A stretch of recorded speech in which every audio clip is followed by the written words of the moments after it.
Hey everybody, welcome to Safe Ride for Kids, where our mission is to help parents, caregivers, make every arrival a safe arrival, not only for themselves, but everyone in their car, including their unborn children. And we do that with the Tummy Shield, and you can learn more about that at saferideforkids.com. Today, I wanted to talk about keeping children in the back. Best practice recommendation is to keep children younger than 13 years old in the back seat. Now, the reality is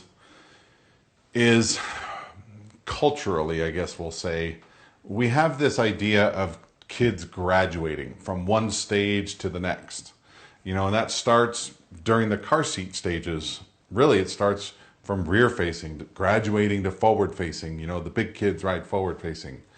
But even then, it's going from rear facing to forward facing is a huge step backwards or a huge decrease in the safety for the child.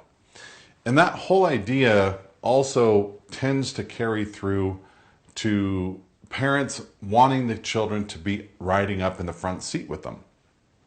The reality is that it's more dangerous for children to be up in the front seat. But why is that? There's a couple of main factors. One is most cars today have frontal airbags. Now, why frontal airbags? Why were those the first airbags to be introduced? And why do we worry so much about frontal crashes?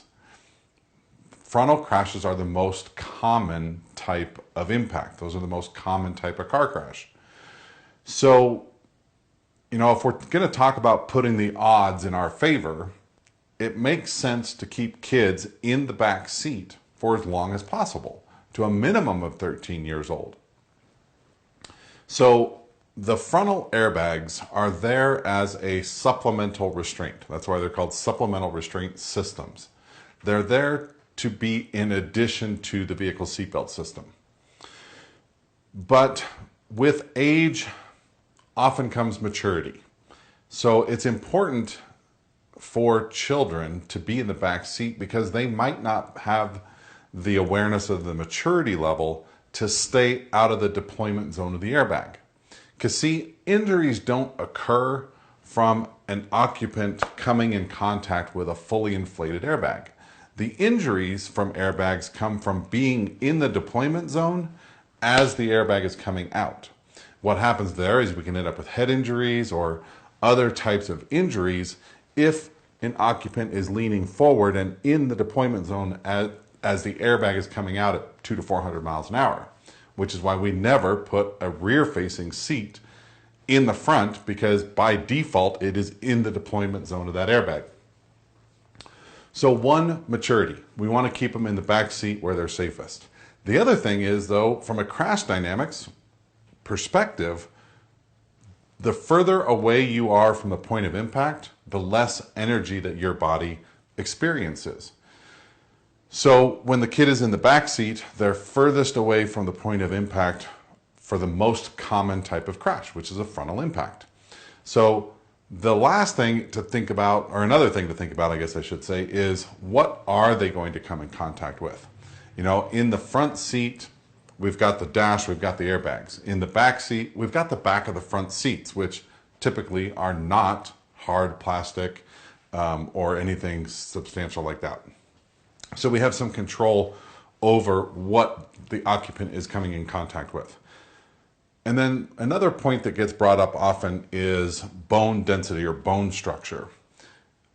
There are massive amounts of energy that need to be managed during a car crash. And that's what all of the systems in the car are intended to do, to distribute and manage those massive amounts of energy that are being transferred to the human body, both through the seatbelt, through the airbags, and other interior components of the vehicle intended to help out the occupant survive. So our human body, the structure of our body is muscles around bones.